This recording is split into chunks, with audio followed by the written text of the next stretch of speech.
ಯಾವುದೇ ವೆಹಿಕಲ್ ವಾಲ್ನ ನೀವು ಹೊಸವಾಗಿ ಇನ್ಸ್ಟಾಲ್ ಮಾಡಿದ್ರೆ ಸೊ ಅದರದ್ದು ವಾಲ್ ಆಯಿಲ್ ಸೀಲ್ ಏನಿರುತ್ತೆ ಅದು ಹಾಕೋದು ಮರಿಬೇಡಿ. ಅದಾದಮೇಲೆ ಇದನ್ನು ಚೆಕ್ ಹೆಂಗೆ ಮಾಡಬೇಕು, ಇದು ಕರೆಕ್ಟಾಗಿ ಇದೇನೋ ಇಲ್ಲೋ ಅಂತ ಚೆಕ್ ಮಾಡೋಕ್ಕೆ ಸೊ ಈ ಥರ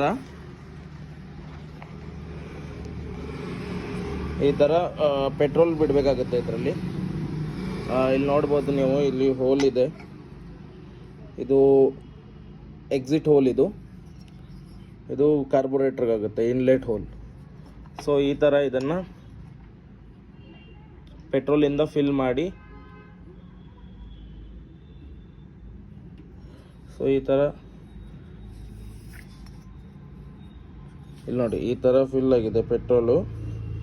ಚೆಕ್ ಮಾಡಬೇಕು, ಇಲ್ಲಿ ಪೆಟ್ರೋಲ್ ಬರ್ತಾ ಇದೆ ಅನ್ನೋದು ಕನ್ಫರ್ಮ್ ಮಾಡ್ಕೋಬೇಕು. ಬರ್ತಾ ಇದ್ದರೆ ಇದರ ಶೀಟು, ವಾಲ್ ಶೀಟ್ ಹೋಗಿರುತ್ತೆ ಅಂತ ಅರ್ಥ, ಇಲ್ಲ ಡ್ಯಾಮೇಜ್ ಇದೆ ಅಂತ ಅರ್ಥ.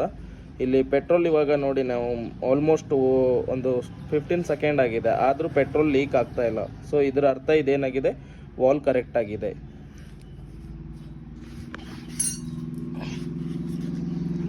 ಇದೇ ಥರನೇ ಈ ಸೈಡು ಚೆಕ್ ಮಾಡಬೇಕು.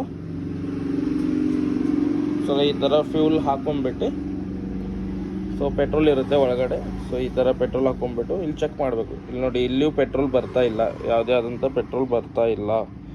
ಸೊ ಇದರ ಅರ್ಥ ಇದು ವಾಲ್ ಶೀಟು ಚೆನ್ನಾಗಿದೆ ಅಂತ ಅರ್ಥ. ಓಕೆನಾ? ಸೊ ಇದಾದಮೇಲೆ ನಿಮ್ಗೆ ಕನ್ಫರ್ಮ್ ಮಾಡಿಕೊಂಡು ಅದಾದಮೇಲೆ ನೀವು ಹೆಡ್ನ ಇನ್ಸ್ಟಾಲ್ ಮಾಡಬೇಕು. Thank you.